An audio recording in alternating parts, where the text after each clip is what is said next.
प्राप्त प्रसंगी निवडलेला अभंग माझ्या देहूतील मालकांचा आहे. मालक या अभंगाद्वारे नमूद करतात, ज्या दिवशी ह्या तेजपुंज शरीराचं रूपांतर प्रेतात होत असतं, त्या दिवशी या शरीराला घरी ठेवत नसतात. प्रेतात रूपांतर झालं की तो मोठा किती आहे, त्याची वैचारिक पातळीची किती उंची होती, किती खालावलेली होती, आर्थिक प्राप्ती त्याच्याकडे किती आहे, मान सन्मान प्रतिष्ठा किती आहे, एखादा राजाश्रय आहे का, आध्यात्मिक क्षेत्रातली उंची गाठलेली आहे का, याचा कसल्याही प्रकारचा विचार करत नाहीत.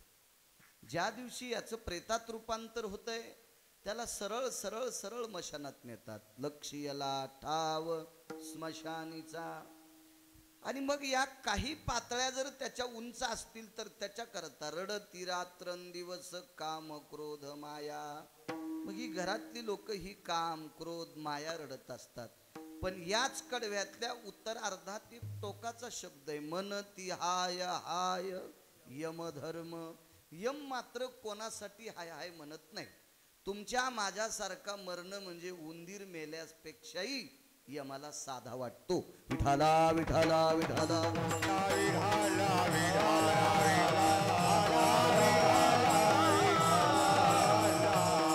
आपण स्वतःच्या मनाला म्हणत असतो, माझ्याकडे 4-2 कोटी रुपये आहेत, माझा तालुक्याच्या ठिकाणी बंगला आहे, गावात बंगला आहे, जिल्ह्याच्या ठिकाणी बंगला आहे, असं आपण स्वतःला म्हणतो.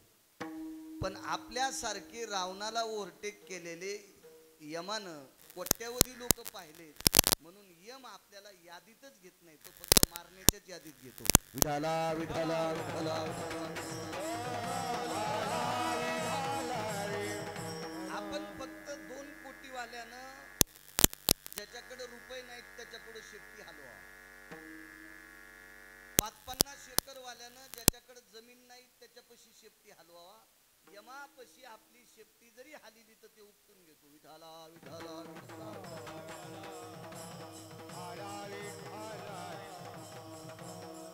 कारण काही लोकांना वाटत असेल, गोपाळे बाबा माझ्याकडे 100-200 कोटीची प्रॉपर्टी आहे, ती भेट नाही. ते महाराज, रावणाचं अख्खं गाव सोन्याचं होतं तरी 2:18 दुपारी यमानं पंढरीतल्या आणि काशीतल्या मालकाला ऐकून, या दोघांचं ऐकून 2:18 रावण आपटू मारला.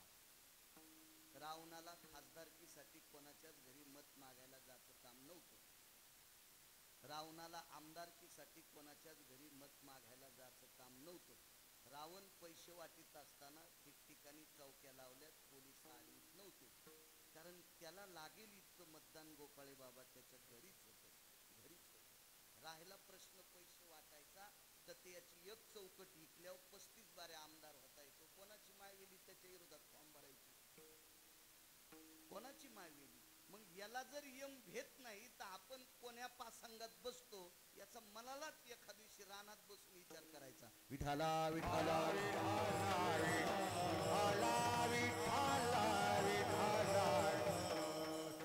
देहूतल्या मालकानी बापूजी कडवं वापरलंय, मनती हाय हाय यमधर्म.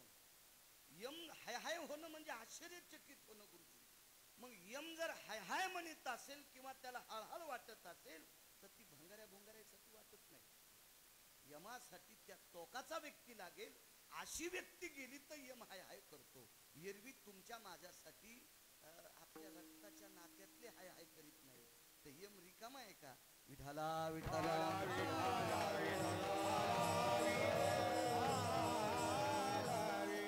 मशानात ज्या वेळेला नेऊन ठेवतो त्यावेळेला वैराग्याच्या क्षणी लागत असतात. क्षणी म्हणजे गौरव. जीवनातले विहित निषेध जे काम केलेले असते, आपण मोठ्यांचं ऐकलेलं नसतं, अधिकारी व्यक्तीनं सांगितल्यावर आपण जुमानत नसतो.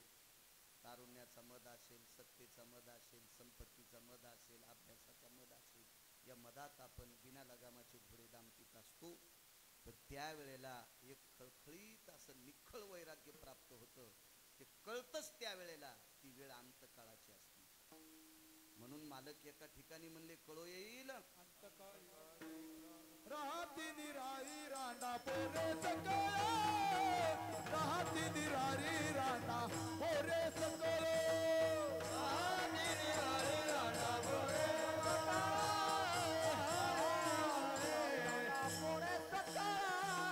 येईल अंधकारी प्राण प्रयाणाचे वेळी, राहती निराळी रांडा पोरे सकळ,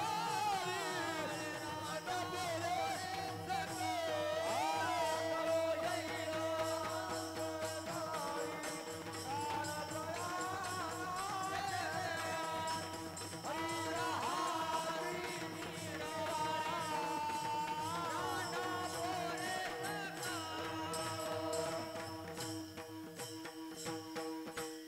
हे शेवटच्या वेळेला जे कळत असतं का ते निखळ वैराग्य असतं. पण ह्या वैराग्याच्या तत्वाधिकार स्थितीत प्राप्त झालेल्या ज्या गोवऱ्या असतात त्या गोवऱ्या लावते. आपल्याकडं कर्मनिषेध सांगितला, भावनिषेध सांगितला, आद्यनिषेध सांगितला. कर्मकांडामध्ये गौऱ्या पालख्या लावित असते. करोडाला जर गौरी लावायची असेल तर सोयीशी लावतात. टोपल्यात गौऱ्या रचून आणायच्या असतील तर सोयीच्या लावतात. दारात जर गौऱ्या रचायच्या असतील तात्पुरत्या तर सोयीच्या लावतात. फक्त पालखी वाळूस तर घालीत असते. पण प्रेताला मात्र एकही गौरी सोयीशी लावीत नसतात असं पुराण सांगते. लावणारे किती शहाणे आहेत त्यानं ठरवायचं. विठाला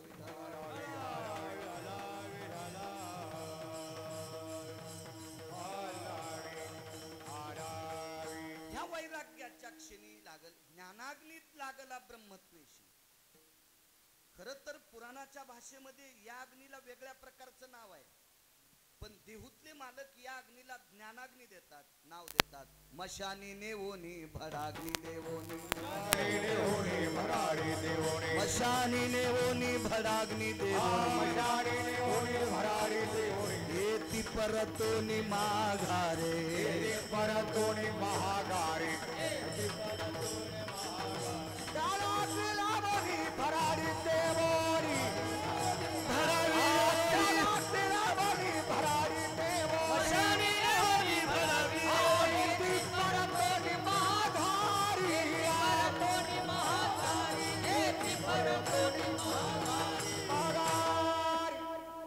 मशानी नेवोनी भडाग्नी देवोनी, येती परतोनी माघारे. हेही वाक्य मालकांचंच आहे.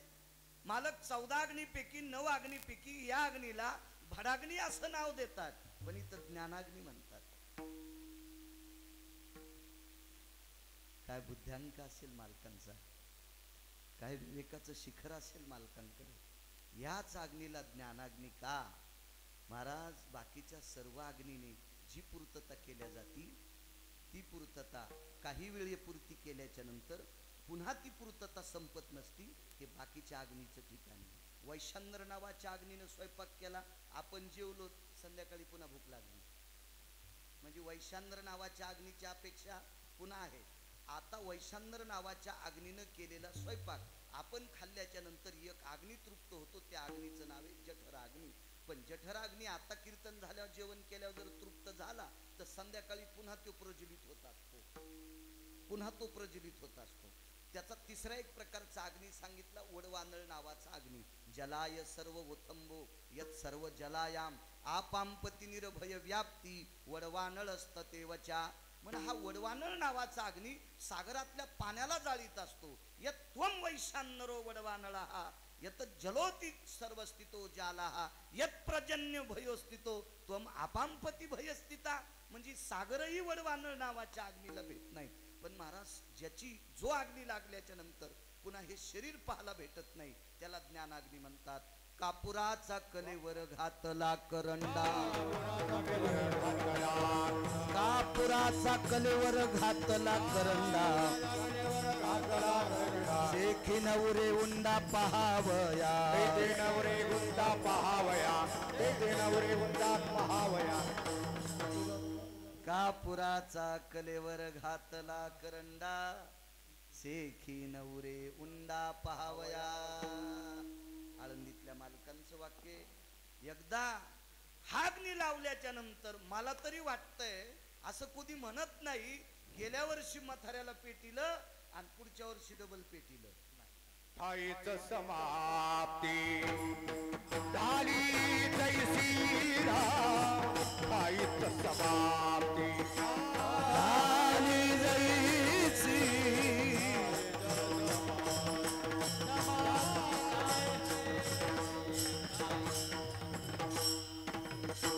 कापुराच्या बाबतीत उजळला ज्योती कापुराच्या बाबतीत उजळला ज्योती रावराच्या बाबतीत उजळला ज्योती रावराच्या बाबतीत उजळला ज्योती ठाईच समाप्ती झाली जैसी ठाईच समाप्ती झाली जैसी राम हरिमुखे म्हणा हरिमुखे म्हणा हरिमुखे म्हणा हरिमुखे म्हणा हरिमुखे म्हणा ठाईच समाप्ती झाली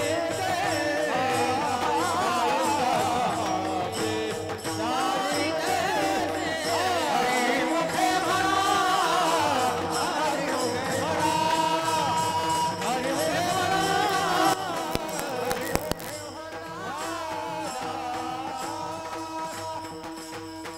खरंच हागणी दिल्याच्या नंतर पुन्हा काही शिल्लक राहत नाही म्हणून या अग्नीला ज्ञानाग्नी असं नाव पडलं.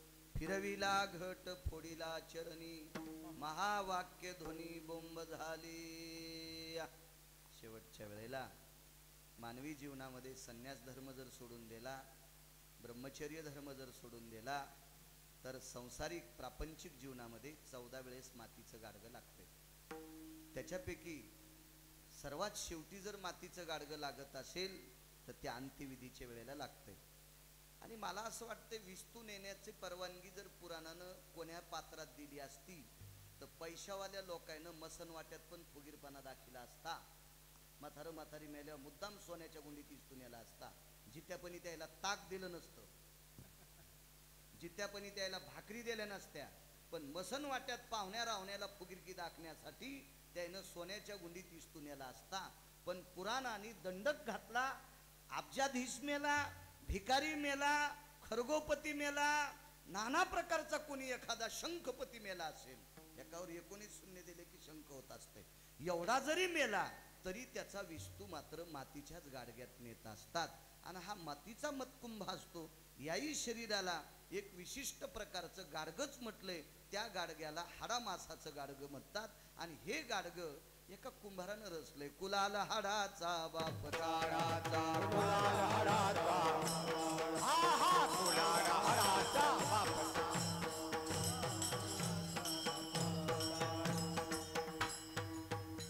कुलाल हाडाचा बाप चाडाचा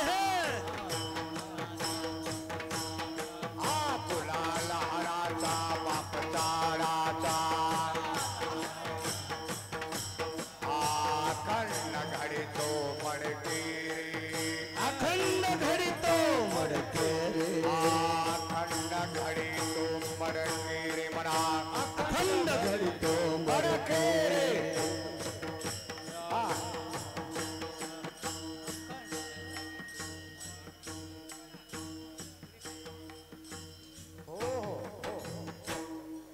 कुलाल हाडाचा बाप चाढाचा अखंड मडके घडितो रे. वसंती वासम सत्य भयायाम वसंती वासम सत्य भयायाम चतुरानन भय व्याप्ती रे चतुरानन भय व्याप्ती रे. वसंती सत्यम लोक भयायाम शिद्र भयो यति नवान्न जायो कायामत कुंभ मनती रे कायामत कुंभ मनती रे कायामत कुंभ मनती रे. एरवीचे गाडगं इथं फोडायला सांगितलंय. हे एकही छिद्र त्याला नाही. सवान्न घाली ती पात्रेशु हो ज्याच्यात टाकतात तेवढं छिद्र सोडून दिलं तर मातीच्या गाडग्याला छिद्र नाही. असं गाडगं हाडामासाच्या कुंभारानं केलं. हे हाडामासाचं गाडगं याला 9 छिद्र दिले बापू. 9 छिद्र, 9 छिद्र. आणि या 9 छिद्र असलेल्या गाडग्याने बऱ्यापैकी गाडग्यांना डुसण्या आणल्या. डुसण्या आणल्या. कशा डुसण्या आणल्या? 5 लाख लिटर पाणी एका टाकीत बसत होतं. 5 लाख लिटर एका टाकीत पाणी बसायचं. आणि एका वात्रट माणसाला ते सहन झालं नाही. त्यानं सुई नेली, टाकील टोचली. बऱ्याच भंगीऱ्याला काही काही गोष्टी सहन होत नाहीत. त्यानं ती सुई नेली टोचली. आता 5 लाख लिटर पाणी आणि सुईचं छिद्र काय, पण कालांतरानं टाकीत थेंब राहिला नाही. किती गर्व या गाडग्याला. हे गाडगं म्हणलं मला 9 छिद्र आहेत तरी मनान पाणी बाहेर येत नाही. मला किती छिद्र आहेत? 9, तरी मनान पाणी बाहेर येत नाही. आणि 5 लाख लिटर टाकीत पाणी बसते. अगा सुच्च आग्रह भय जायता. सुईच्या टोका इतकं छिद्र असलं तरी पाणी थांबत नाही. मी किती मोडग आहे, मी किती मोठं गाडगं आहे. पण हे गाडगं ज्या वेळेला उतानं होतं का, उतानं होतं का, त्यावेळेला ते छोटंसं गाडगं याच्या उतानापणाचा शहाणपणा मिटण्यासाठी मग ते फोडीत असतात. फिरविला घट फोडीला चरणी. आणि मग ते गाडगं नुसतं फुटत नाही, ते बोंब ठोकतंय. लय बोंबलत होता तू, फार बोंबलत होता ना. आता तू गेल्यावर तात्पुरतं तुझ्या नावानं बोंबलणार आहे. विठाला विठाला.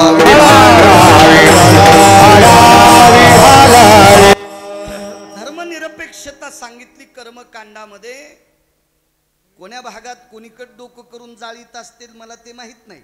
पण पुराणाचा जर कर्मकांडाचा इतिहास पाहायला गेला तर मेलेल्या माणसाचं डोकं दक्षिणेकडे करत असतात आणि उत्तरेकडे पाय करत असतात. असा शास्त्राचा सिद्धांत आहे. आणि गाडगं फिरत असताना चक्कर मारल्याच्या नंतर उत्तरेकडे तोंड करून पाठीमागं गोपाळे बाबा गाडगं टाकायचं आणि उत्तरेकडे तोंड करून बोंबलायचं की ह्या गाडग्याला बोंबालणारा म्हणतोय तुला कळालंच नाही ना रे, दक्षिणेचा राजा किती बहादर आहे, तुला कळालंच नाही म्हणून बोंब ठोकत असतात. विठाला विठाला.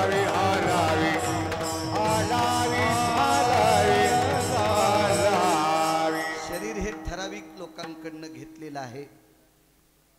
दिलं मालकानं पंढरीतल्या काशीतल्या सत्यलोकातल्या 3 लोकांनी आपल्याला हे दिलं. पण हे 5 लोकांकडनं घेतलंय. हे 5 लोकांकडनं अर्जित केलेलं शरीर एक ना एक दिवस ज्याची त्याला द्यावं लागतंय. आणिले ते उसने साच, आणिले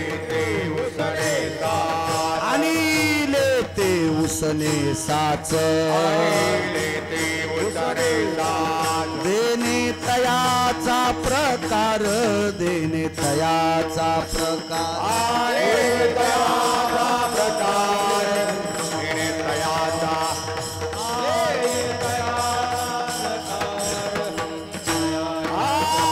आणिले ते उसने सारे, देणे तयाचा प्रकार, देणे तयाचा प्रकार, देणे तयाचा प्रकार, आणिले ते उसने सारे, देणे तयाचा प्रकार, देणे तयाचा प्रकार.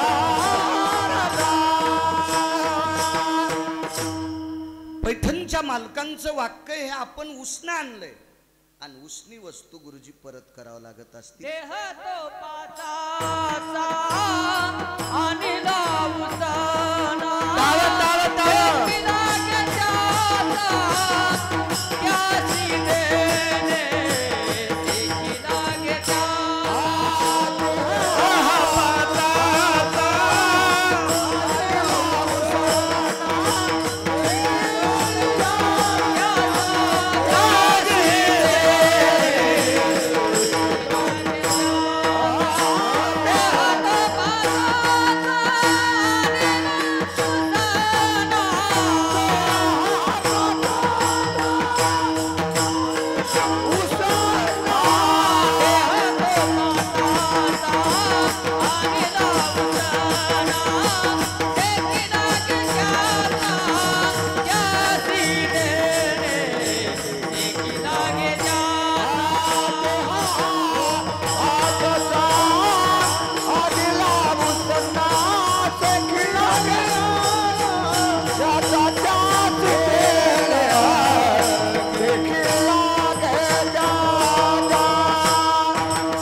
उष्ण घेतलंय आणि उष्ण द्यावं लागतंय.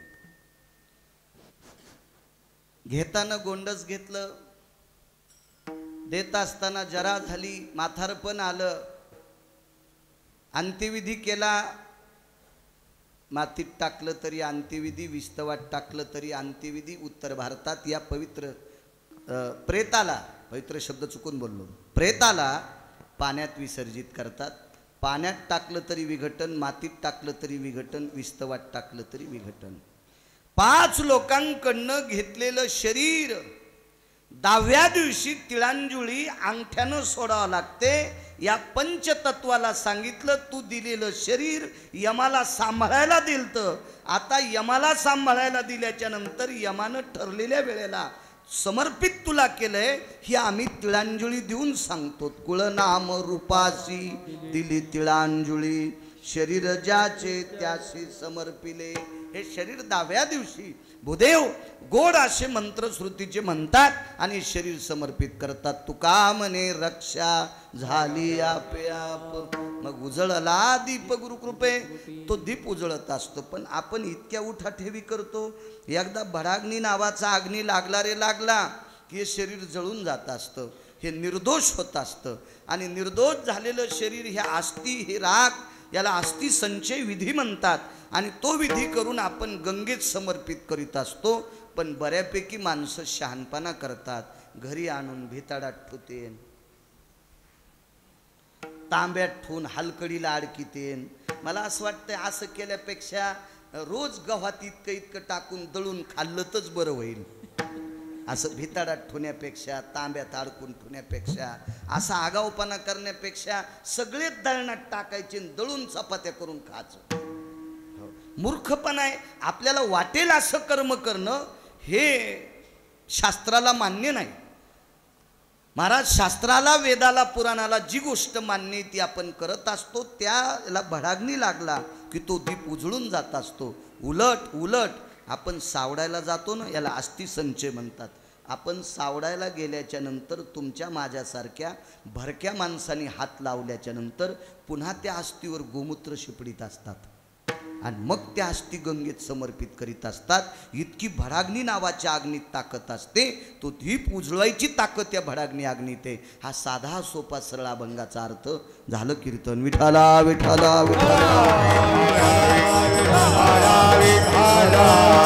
मोठ्या श्रद्धेने, मोठ्या अट्टहासाने, मोठ्या असीम प्रयत्नाने, भावयुक्त अंतकरणाने आजचं हे प्रथम वर्ष श्राद्ध आहे.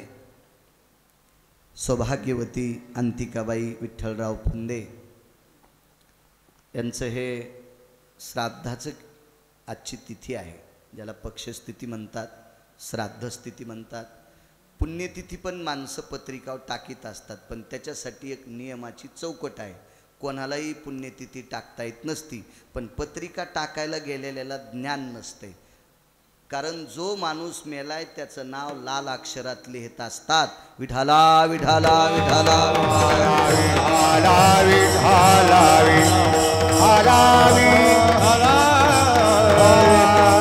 दक्षिणाधिपतयो गतम जायो धवलो यत्कांती नैवायाम आंबरेषु रक्तांबरम स्ततेयाम नामनेन क्रियान विशदयो नैवम गिरगावकर लिखितम. विठाला विठाला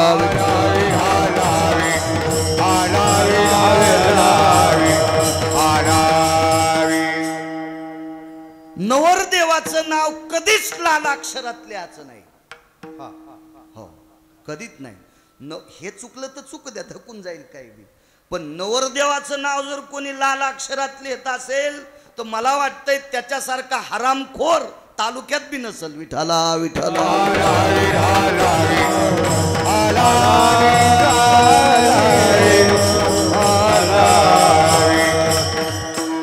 कारण जुन्या माणसांना एवढा काही असा फारसा काही व्यासंग नव्हता. पण माणूस मेल्याच्या नंतर गोपाळे बाबा, पूर्वीच्या काळामध्ये फोन नव्हता, तार नव्हतं, काही नव्हतं. घोडं पाठवायचे, तट्ट पाठवायचे, बापू गुरुजी असं काही पाठवायचे. एखादा माणूस पाठवायचे आणि बैलगाडी पाठवायची, तर समोरची माणसं कशी ओळखायचे?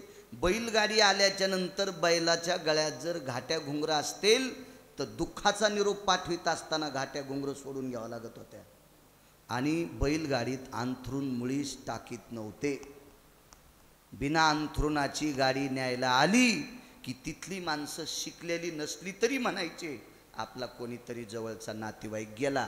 इतकं विवेकाचं टोक होतं. य परिपत्रेन सर्वस्थिताः रक्तांबरेति अक्षरायाम घातपातेषु स्थितायां दक्षिणाधिपतयो पिंड जायते यत्पुराणं लिखितं विठाला विठाला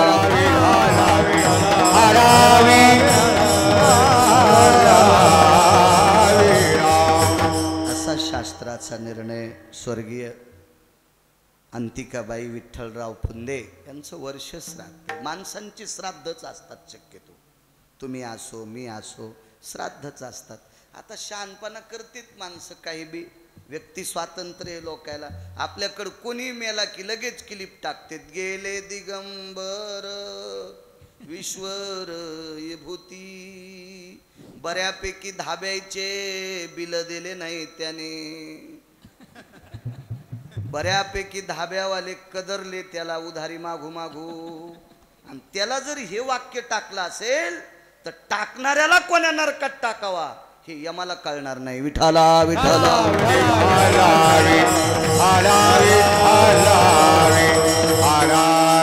महाराज, या शरीरामध्ये ब्रह्मांडाच्या मालकानं विभूती टाकल्यात. सगळ्यात लाकडात अग्नी आहे, पण पेटल्याशिवाय प्राप्त होत नसतो.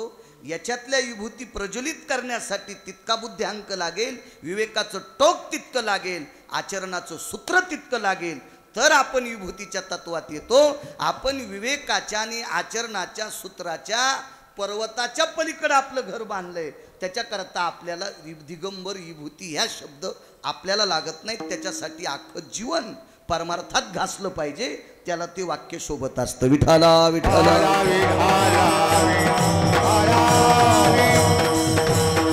हे वर्ष श्राद्धाच्या निमित्त माझ्यासारख्या सर्वसामान्य अल्पज्ञानी गिरगावच्या बाळूला आजचं कीर्तन करण्याचं सौभाग्य प्राप्त झालं.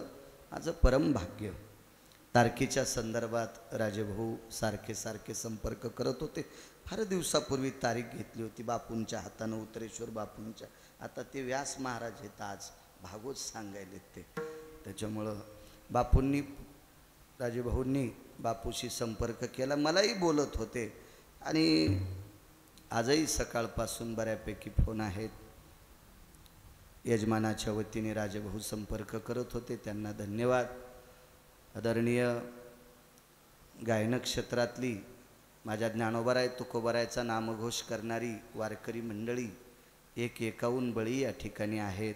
पोंडुळकर महाराज आहेत, आदरणीय गोपाळे महाराज आहेत, आदरणीय मुंढे गुरुजी आहेत, आदरणीय बापू आहेत, आदरणीय गोविंद गुरुजी आहेत, आदरणीय अण्णा आहेत, आदरणीय आमचे उकळीकर महाराज आहेत, आदरणीय आमचे तपोवनकर आहेत, बाजूचे आमचे मामा आदी करून आहेत. हे बऱ्यापैकी सगळी मंडळी. त्या अक्का सुद्धा आहेत डाबीकर. मला वाटतं आजचा कार्यक्रम त्यांच्या मामाच्या वाड्यातलाच आहे. त्यांचाही फोन आला. दोन्ही मृदंगाचार्य महाराज तुम्हाला सुद्धा प्रणाम करतो. साऊंड सिस्टीमवाल्याला प्रणाम करतो. कॅमेऱ्यावाल्याला धन्यवाद. पण खुर्चीच्या खाली बसले तर बरं होईल. तुम्ही मागच्याच्या शापानं जळून जाताना तुम्ही विठाला विठाला.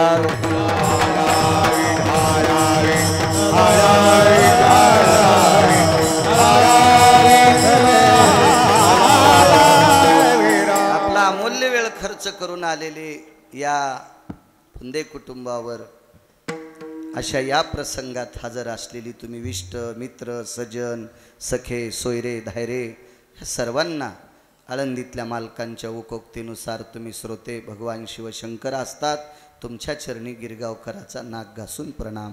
विठाला विठाला विठाला.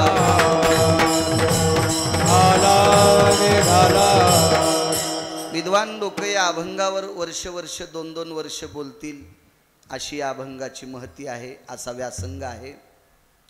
मी माझ्या अल्पशा मतीनं तुम्हाला दुसऱ्या कडव्यावर बोलत राहील. मनती हाय हाय यमधर्म. मगाशी वाक्य खरखरीत वापरून गेलो, राग येऊ देऊ नका. आपल्यासाठी यम हाय हाय करतच नाही, मुळीच करत नाही. डोक्यातलं काढून टाका. गिरगावकरासारखे 1000 मेले तरी यम हाय हाय करीत नाही. एकटा नाही, 1000 मेले तरी हाय हाय करीत नाही. का? यमानं आपल्यासाठी हाय हाय करावा. आपला तो दर्जा नाही, आपला तो दर्जा नाही. आपण तितकी वैचारिक उंची गाठलेली नाही. याच्याकरता यम आपल्याला हाय हाय करत नाही. अंतिकाबाई विश्वाच्या मालकाच्या सानिध्यात विलीन झाल्या, सौभाग्यवती आहेत.